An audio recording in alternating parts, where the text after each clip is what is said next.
हमको था जिस पे नाज, ये आजाद मुल्क में आईन हो रहा है ये बर्बाद मुल्क में। कैसे पनप का सच कि ये कलयुग का दौर है, झूठों ने रख दी झूठ की बुनियाद मुल्क में।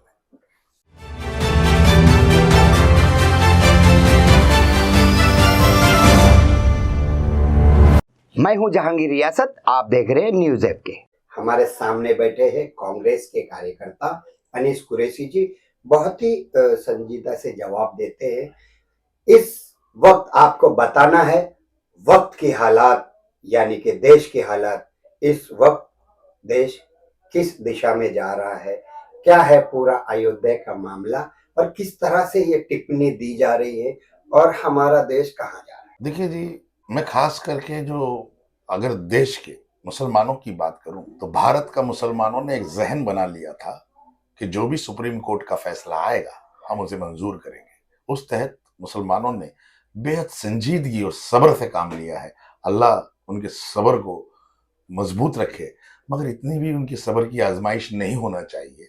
जिस तरह राम का नाम लेकर दुरुपयोग कर कर जो हुड़दंग पूरे देश में मचाया जा रहा है, ये बेहद शर्मनाक है। देखिए, टिप्पणी कई प्रकार की है। हर लोग बोल रहे हैं, यहाँ तक कि हम जो आए दिन देख रहे हैं शंकराचार्य के ताल्लुक से कहा जा रहा है, जो धर्म गुरु है उन्हीं की बात नहीं रखी जा रही है। कहीं ना कहीं इसमें पूरा देश जान चुका है कि एक प्रकार की पॉलिटिक्स हो रही है।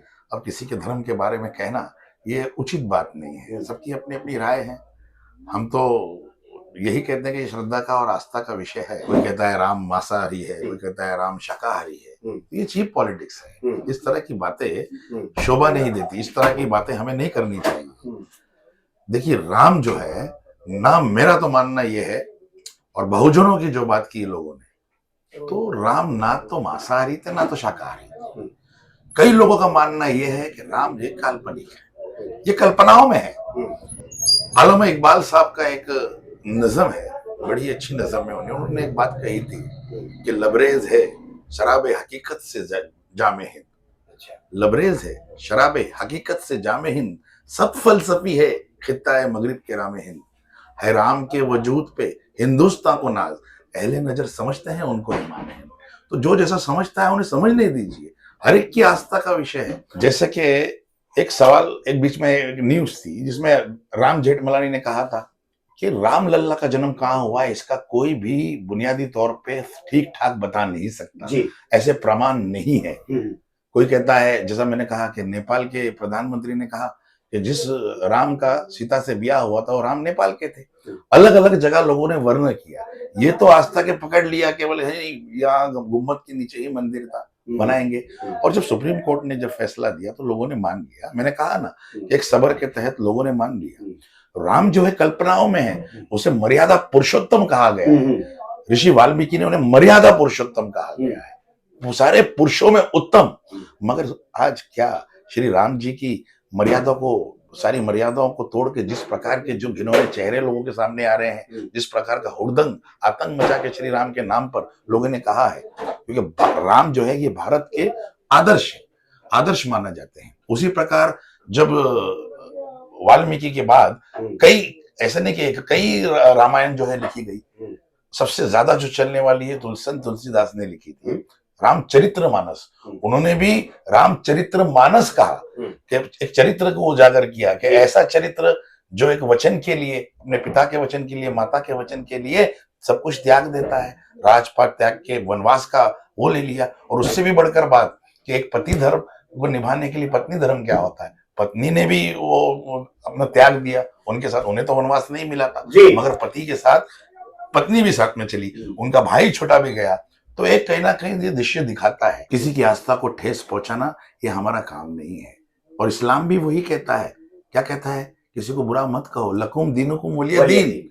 ये हमारा मजहब भी कहता है। हम कभी बुरा नहीं कहते, किसी की आस्था को ठेस नहीं पहुंचाते। हमको था जिस पे नाज, ये आजाद मुल्क में आईन हो रहा है ये बर्बाद मुल्क में। कैसे पनप का सच कि ये कलयुग का दौर है, झूठों ने रख दी झूठ की बुनियाद मुल्क में। नूर खतीब जी, बताइए किस नजरिया पे आप ये नजर डाल रहे हो और क्या क्या हो रहा है अयोध्या मामले पे, टिप्पणी पे, क्या आपका नजरिया बना?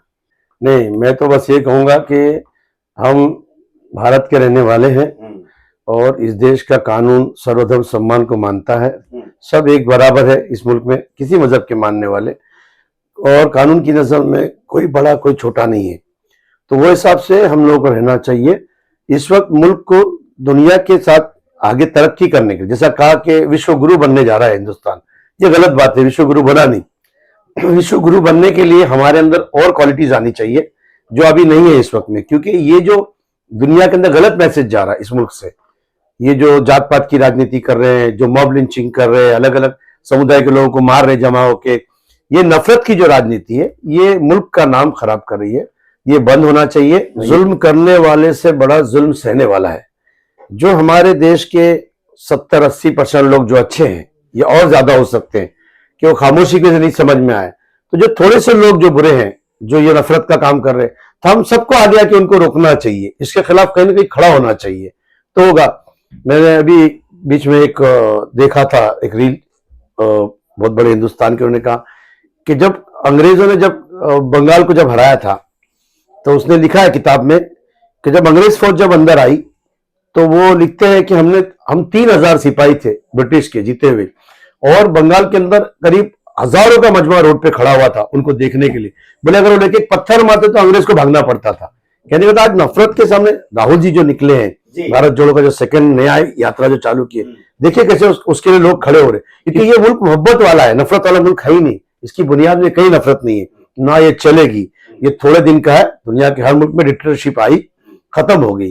वो हिटलर हो, मसोलिनी हो, जो भी आए वो सब खत्म हो गए, ये भी खत्म होना है।